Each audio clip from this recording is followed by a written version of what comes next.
안녕하세요. 타임맘 목장 김예은입니다.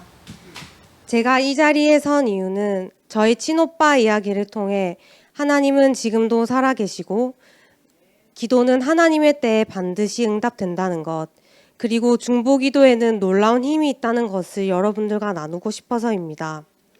저는 9살 많은 오빠와 3살 어린 남동생이 있습니다.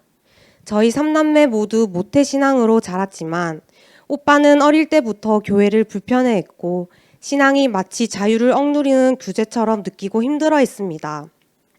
특히 집안 형편이 어려웠을 때도 돈을 더 벌기보단 교회 섬김과 신앙에 집중하는 부모님을 이해하지 못해 불만을 품고 자주 싸우기도 했습니다. 본인의 생각으로는 전혀 이해할 수 없던 집을 늘 떠나고 싶어 했던 오빠는 결국 군 제대 후 대학교를 자퇴하고 본인이 좋아하던 일본으로 떠났습니다. 그리고 그곳에서 7년이 넘는 시간 동안 하나님과 완전히 단절된 삶을 살았습니다. 저희 부모님은 그런 오빠를 늘 가슴 아파하며 아들이 다시 한국에 돌아오기를 기도하셨습니다. 그러던 어느 날 오빠에게서 전화가 왔습니다. 내가 죽을 병에 걸린 것 같다. 병원에서 병명이 나오지 않지만 죽더라도 가족 옆에서 죽는 데 낫겠다. 이 말을 하고 한국으로 돌아왔습니다. 하지만 돌아온 오빠는 몸보다 마음이 더 아파 보였습니다. 일본에서 쌓아온 커리어를 포기하고 한국으로 돌아온 현실을 받아들이지 못하고 방황하는 모습이었습니다. 한국에 와서 MRI, CT, 근전도 검사 등 할 수 있는 검사는 다 해봤지만 결과는 이상 없음이었습니다.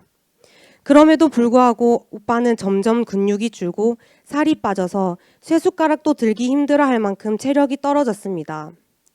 그런 오빠는 본인이 낫기 위해서는 다시 신앙생활을 시작해야겠다는 마음이 들었는지 주일 예배, 수요 예배, 금요 기도회까지 참석했고 집에서는 성경을 붙잡고 지냈습니다. 또 감사하게도 예전에 다니던 교회 목사님이 매일 집에 오셔서 오빠를 위해 기도해 주셨습니다. 하지만 오빠 몸은 나아지지 않았고 점점 절망에 빠졌습니다. 하나님이 계시다면 왜 내 몸은 나아지지 않느냐고 원망을 토했고 결국 하나님은 없다며 성경을 집어던지고 가족들에게도 심한 소리를 했습니다. 저는 고작 몇 달 교회를 다녀놓고 이런 짓을 하는 오빠가 어이없기도 하고 밝았던 집안 분위기를 망치는 존재 같아 화가 났습니다. 그러던 중 일본에서 알고 지냈던 사장님이 오빠에게 삿포로에서 가이드로 일하지 않겠느냐는 제안을 했습니다. 오빠는 몸 상태가 좋지 않음에도 불구하고 5년 만에 일본행을 놓치고 싶지 않았는지 그 제안을 받아들였습니다. 부모님과 저는 걱정이 컸습니다. 오빠가 다시 일본에 가면 하나님을 만날 기회를 완전히 잃어버릴까봐, 그렇게 다시는 돌아오지 못할까봐 마음이 무거웠습니다. 저는 그때 목장에서 오빠 이야기를 꺼내며 오빠가 일본에 가지 않도록 기도해달라고 부탁드렸습니다. 정말 감사하게도 목장 목녀님께서는 저희 오빠를 VIP로 품고 기도해 주셨고 초원 목장 목녀님도 함께 기도해 주셨습니다. 목녀님께서는 저에게 짝기도를 해보자고 권해주셨고 저는 처음으로 억지로라도 오빠를 위해 기도하기 시작했습니다. 그 전까지만 해도 저는 오빠를 우리 집의 골칫덩어리로만 여겼고 기도하고 싶은 마음조차 들지 않았던 존재였습니다. 하지만 기도를 시작하자 오빠가 너무 불쌍하게 느껴졌고 하나님, 우리 오빠를 불쌍히 여겨주세요 라는 마음이 생기기 시작했습니다. 그렇게 기도를 드리며 하나님이 오빠를 일본에 못 가시게 하시겠지 하는 기대도 있었습니다. 하지만 상황은 정반대로 흘렀습니다. 오빠의 비자, 서류 모든 준비가 순탄하게 진행되었고 6월 15일 일본행 비행기까지 예약된 상황이었습니다. 저는 그때 오빠를 위한 기도를 멈췄습니다. 하나님, 이제 하나님 알아서 하세요 라는 마음이 컸습니다.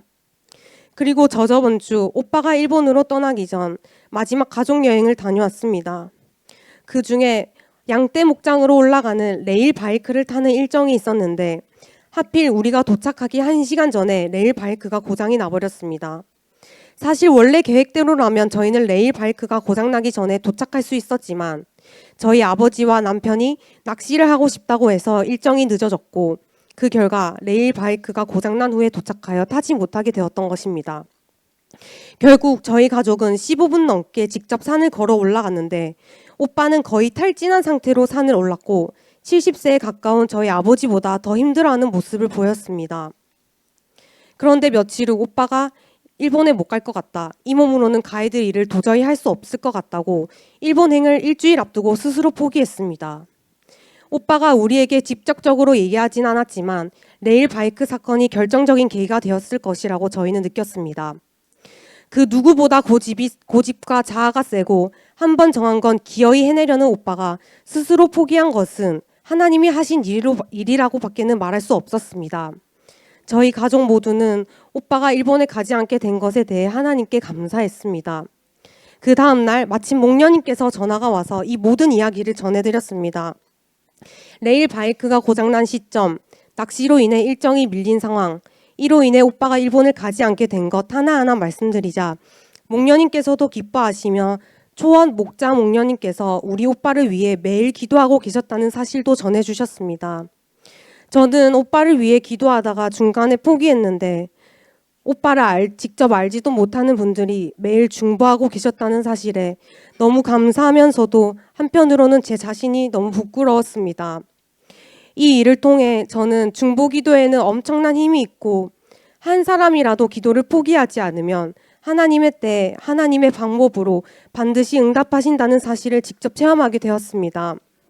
또한 하나님은 우리 오빠를 포기하지 않으셨고 여전히 사랑하시며 아들이 돌아오기를 기다리신다고 계신다는 것을 확신하게 되었습니다. 기도는 결코 헛되지 않습니다. 이것을 알기에 이제는 오빠의 상황이 어떤 방향으로 흘러가든 염려보다는 기도로 나아가려고 합니다. 또한 목자 목녀님들께서 우리 오빠를 위해 기도해 주신 것처럼 내 기도를 통해 한 영혼의 인생의 방향을 바뀌게 할 수 있다면 나도 중보 기도에 힘써야겠다는 마음을 가지게 되었습니다. 지금까지 함께 기도해 주신 그리고 앞으로도 함께 기도해 주실 초원 목자 목녀님께 너무 감사드립니다. 이 모든 영광 주님께 올려드립니다. 하늘의 복 많이 받으세요.